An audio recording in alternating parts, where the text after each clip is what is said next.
And joining us now, Maclean's Magazine columnist Mark Steyn, author of America Alone, The End of the World as We Know It. It's good to see you here at TVO. It's a pleasure to be here, Trying to get you in that chair for a long time, so I'm glad to see you tonight. Really? I don't get a lot of calls from Canadian media. You'd be surprised. Okay. Mark, we're going to get to the whole Maclean's thing a little later in the program. I want to start for those who haven't seen the book, haven't had a chance to read it. I know it's been out for a long time. I do want to start there. I do want to explore this thesis you put forward of America Alone. The subtitle says a great deal, so let's start there. What are the characteristics of the world that you say is coming to an end? Well, by the end of the world as we know it, I mean, at the minimum, the end of the post-Second World Order in which freedom and prosperity and democracy have been expanded by America and its allies across the world. That post-Second World War order is kaput, finished, over. For sure? For sure. The question, I think, the other half of the transatlantic alliance, if you look at it, the Western world as an alliance between North America and Western Europe is transforming into something other. We don't know whether the other is going to be better or worse, but it's going to be different. And we can have an argument about whether it's going to be better or worse, but we cannot dispute that what is underway in Europe is what the United Nations Population Division calls the fastest population transformation in history. From what to what? Well, essentially, Western Europe, like Canada to a certain degree, has given up breeding. You have upside-down family trees. You have 4 grandparents with 2 children and 1 grandchild. That's what is normal now in Spain and Italy. So essentially, Western Europe has imported a Muslim population from North Africa and the Middle East to be the children they couldn't be bothered having themselves. That is simply a factual analysis. The United Nations Population Division would agree with that. What they don't get into is the broader geopolitical implications. Political ramifications thereof. You have said the book is about them, meaning the Muslim immigrants, rather than about us. No, I've said it isn't about them. Because in a sense, whatever one feels... That's what I just said. The book is not about them. Yeah, it's not about them. It's about right. us. It's about us, yes. So what is it about the us that we need to know? Well, the question, I think, is whether it's more than the end of the Second World War and a kind of total civilizational exhaustion of the Western world in whose image the planet has been shaped for essentially the last half millennium. Whether, in fact, the demographic crisis in Europe, the fact that people don't bother having babies, is maybe the most literal manifestation of a kind of civilizational ennui or exhaustion. And I think that's a huge... I can't imagine being a writer in the beginning of the 21st century and not wanting to talk about that because it's the biggest story of our age. Well, you are, and we're going to go through it. The key factors you've cited, one, demographic decline. The second, the unsustainability of the social democratic state. What does that refer to? Well, I think that basically means that if you set up a state predicated on mid-20th century birth rates, and you don't have those birth rates anymore, that's an issue that you have to resolve. If you think back to previous population declines, the Yukon, for example, the gold rush. 1 minute it's everyone's whooping it up, the bars in Whitehorse are packed, the saloons in Whitehorse are packed, everyone's having a grand old time.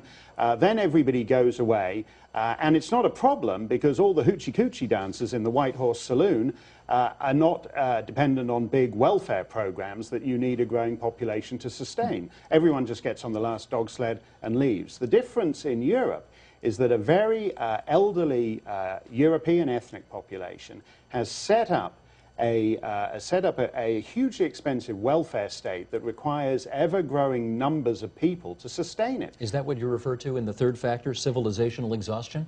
Yes, I think that's part of it. I think it's an interesting question why you have the wealthiest society in human history, but just for 1 generation. If the European Union is so great, why don't people want to have children in it? Canada is nothing if not a smug society. Everyone thinks Trudopia is the greatest thing since sliced bread, a lot better than sliced bread, in fact.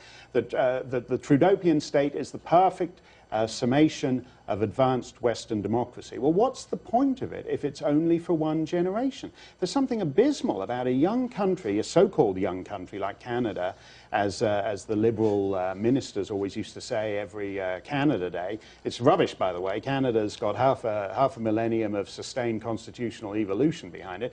But accepting this mumbo-jumbo that it's such a young country, it's actually false. The difference between Canada and the United States is not that, you know, we nice, fluffy, caring, compassionate Canadians have got socialized healthcare and those psycho Yanks have got guns. The difference is that this society is aging a lot faster. Well, let me take you back overseas, because we've got some numbers here.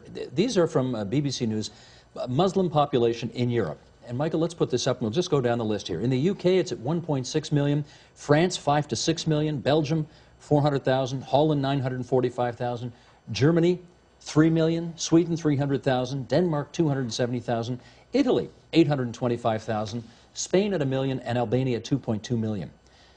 What does all of that suggest about Europe's future? Well, the point is not the hard numbers. If you look at London, for example, London is about 1/8 Muslim, but the overwhelming majority of that Muslim population are under the age of 25. They're young. What is the energy in a society? Who are the people who are in movies? Young people. Who are your pop stars? Young people. Who are your soccer players or your hockey players? Young people. And consumers and everything, for sure. Well, and also they're your police, they're your army, they're everything. If you don't have young people, you're a society in decline. And the young people in Western Europe are increasingly Muslim. Now, you talk about France, say, it says Muslim population is officially about 10%. But let's just say, for the sake of an argument, call it 10%.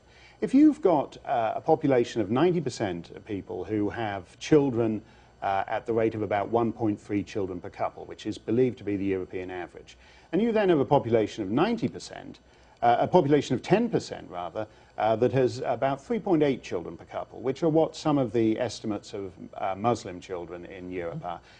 That 10% and that 90% will have more or less equal numbers of grandchildren. It catches up quite quickly. When? Well, whenever they have grandchildren. What I mean is that what you think of as a tiny minority actually evens up pretty quickly. Here's the key question, though. The vast majority of people, I think it's fair to say, who move to the West, they Westernize. Do you not think these Muslims will do the same? Well, I think that's where we're getting into the discussion of whether I'm racist and Islamophobic for talking about this.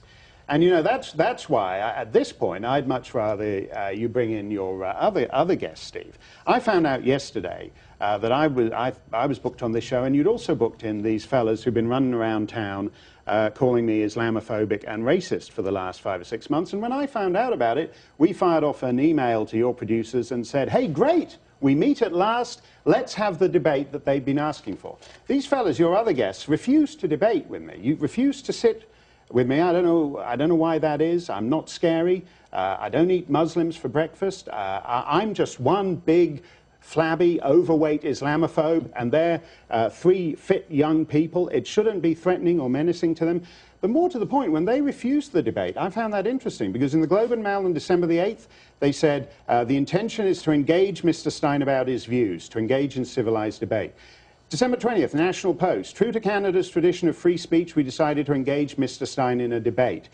December 29th, Calgary Herald. Okay, we asked for an opportunity to debate. All the way to the BBC a couple of weeks ago. We want an opportunity to debate. Well, here's the opportunity. Why don't you come over, guys? Why can't we? They're sitting over there. I mean, with all due respect to you, Steve, I've been on TV shows in talking about my book in Australia, Britain, Canada, the United States, New Zealand, Europe. I've never had a situation where 3 people who've been protesting for 4 months and they want to start a debate are sitting over there and won't debate. I understand. Apparently there were negotiations held between their people and your people before the program started. They can come over now. I mean, turn up the lights. I'm happy to debate. I got no problem with debate. I was on Al Jazeera a couple of weeks ago. I'll go anywhere. I'll talk to anyone. Okay, let's try this. Let's complete the time we have allotted for the first part of our discussion.